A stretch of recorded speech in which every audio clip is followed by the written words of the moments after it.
La Libye est restée en état de guerre pendant plus de 6 ans, depuis 2011, date à laquelle un soulèvement dirigé et conçu de manière occidentale a conduit à la disparition du chef du pays, le colonel Mouammar Kadhafi. La faction la plus forte de la Libye déchirée par la guerre est chaotique et le gouvernement de Tobrouk, basé à l'est, qui est affilié à l'ALNA, commandant le maréchal Khalifa Haftar, ancien adversaire de Kadhafi, qui a vécu plusieurs années aux États-Unis. Des décennies est devenu citoyen américain avant de retourner en Libye en 2011. En février 2011, le Conseil de sécurité des Nations Unies a adopté la résolution 1970, qui interdit l'exportation de matériel de guerre en Libye. Il y a seulement une année, en juin 2017, les Nations Unies ont accusé l'Arabie Saoudite et les Émirats Arabes Unis d'avoir violé l'embargo en fournissant une assistance militaire secrète et des armes à Haftar et à l'ALNA. Le panel d'experts sur les violations des sanctions des Nations Unies en Libye a déclaré que les forces de Haftar avaient reçu des avions et des véhicules militaires des Émirats Arabes Unis et avaient établi une base aérienne à Al-Qadim.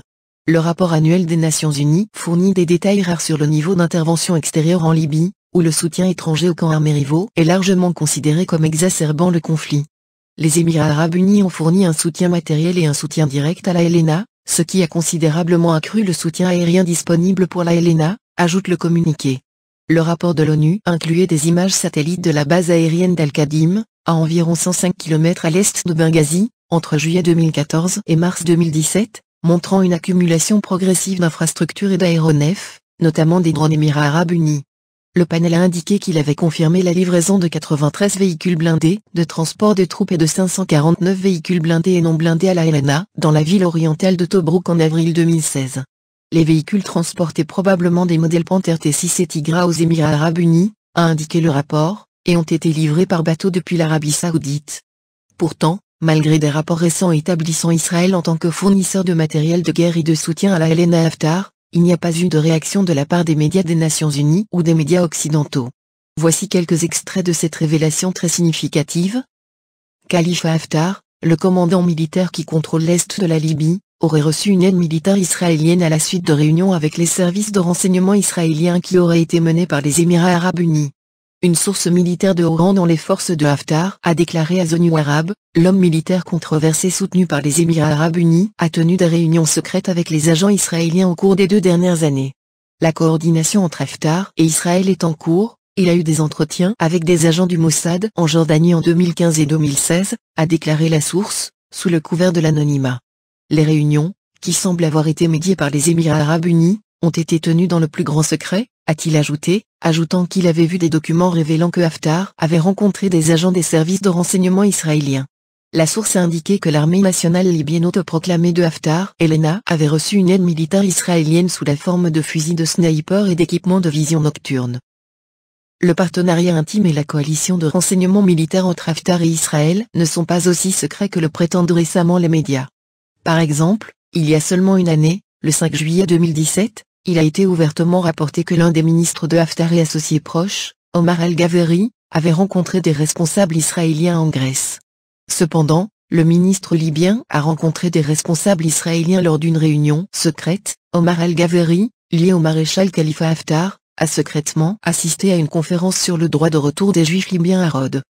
Tenue au Rhodes Palace Hotel du 29 juin au 2 juillet, la conférence a porté sur le 50e anniversaire du dernier exode des Juifs de Libye après la guerre de 1967 avec Israël. Sur la photo, on voit Ghaveri à côté de Yoel Bar, vice-président de la Knesset israélienne, ainsi que du ministre israélien des Communications, Ayoub Kara. De plus, Haftar a déjà été lié à des Israéliens. Auparavant, il avait déboursé 6 millions de dollars pour utiliser les services de la société canadienne de lobbying Dickens & Madson, dirigée par Harry Ben Monash, ancien officier des services de renseignement israéliens. Le ministère américain de la Justice a publié le contrat de 6 millions de dollars signé l'an dernier entre l'homme d'affaires israélien Harry Ben Monash et la partie libyenne représentée par le chef de la Chambre des représentants, Agila Saleh. Le commandant de l'armée du Or, le général Khalifa Haftar, Abdulrazek al-Nadouri et Murad al-Sharif. Selon le contrat, publié par le ministère américain de la Justice, la partie libyenne avait engagé le cabinet de Ben Monash, Dickens et Madson, pour obtenir le soutien des États-Unis, de l'UE, de la Russie et de l'ONU. Or sous la direction de Haftar pour réussir sa guerre à Benghazi. Dickens & Madson, basé à Montréal, est dirigé par le célèbre lobbyiste Harry Ben Monash, un ancien employé de la direction des renseignements militaires israéliens. Il convient de mentionner que Dickens et Madson, basé au Canada, est sous la direction de Ben Menache, un homme d'affaires israélien d'origine iranienne.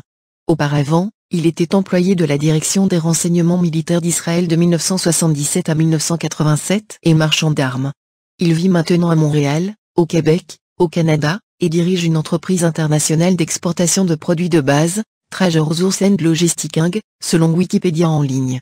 Israël a toutes les bonnes raisons d'aider l'homme fort libyen. Premièrement, ses ressources pétrolières pourraient profiter à Israël, pays pauvre en ressources, qui cherche sans cesse à diversifier son accès à des sources d'énergie vitales. Deuxièmement, Israël a une affinité naturelle avec les hommes forts du Moyen-Orient, qui ont peu ou pas d'engagement religieux ou idéologique, le Jordanien Abdallah, et les Égyptiens Moubarak et Sisi. Israël tient à s'entourer de voisins qu'ils soient en mesure de coopter, soit carrément en les achetant, soit en se rendant des services réciproques, comme le partage du renseignement et de moyens militaires.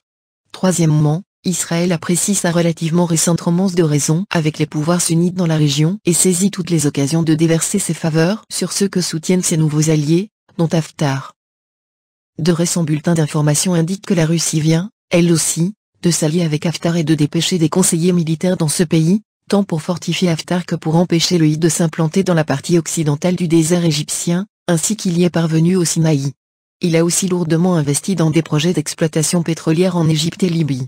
Haftar, ancien allié de Kadhafi, a reçu son entraînement militaire dans l'ancienne Union soviétique et ses liens avec la Russie sont donc très étroits. Lucrative vente d'armes d'Israël aux despotes africains. De plus, Israël se place au 6e rang mondial des marchands d'armes. Il recherche des nations, surtout en Afrique, accablées par les guerres civiles et les conflits fratricides, où il vend des armes à quiconque a les moyens de payer. Il envoie aussi des conseillers militaires dans ces pays, le plus souvent des généraux à la retraite et des officiers du renseignement, pour engranger des milliards en honoraires de consultants. Son plus récent nouveau client est le régime brutal du Sud-Soudan, et Israël a essayé de censurer des informations mettant son allié en cause.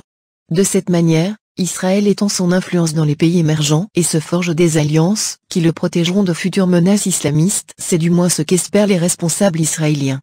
Dans son intervention du 8 septembre 2018, le maréchal libyen a menacé son voisin algérien. On peut déplacer cette guerre de l'autre côté rapidement. Cette sortie de Haftar, réputé pour ses discours intempestifs et dénués de tact, ne peut être interprétée que comme un geste d'ingratitude envers le voisin de l'Ouest, qui se démène depuis des années pour essayer de trouver une issue pacifique et négocier à la crise qui secoue ce pays depuis la chute du régime de Mouammar Kadhafi en 2011.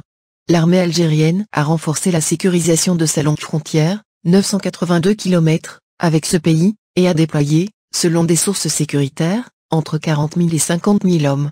Elle y mène aussi régulièrement des exercices militaires sous la surveillance d'hélicoptères. L'Algérie a non seulement organisé plusieurs rounds de discussions entre les différentes parties libyennes à Alger, mais a aussi mené des contacts à l'intérieur même de la Libye, tout en gardant son impartialité vis-à-vis des protagonistes. Ce qui est loin d'être le cas des autres pays, qui ont proposé leurs bons offices. Il est clair que les seuls à avoir intérêt à voir l'Algérie et la Libye, ou une partie de la classe dirigeante de ce pays, entrer dans un conflit armé, ce sont en premier lieu les Qataris. En perte de vitesse depuis le déclenchement de l'offensive armée de Haftar qui s'approche aujourd'hui à grands pas de la capitale, Doha et ses alliés locaux cherchent par tous les moyens à se dépêtrer de ce bourbier, en essayant, entre autres, de créer un climat de tension avec les voisins en vue de desserrer l'étau qui les étreint. Pour la chaîne de propagande Al Jazeera, c'est une occasion à ne pas rater pour mettre en exergue le nom de l'Algérie dans une situation de conflit qu'elle amplifie de prime abord, après avoir échoué, à plusieurs reprises, à y provoquer des soulèvements populaires par son jeu d'intoxication et de désinformation dans lequel elle excelle.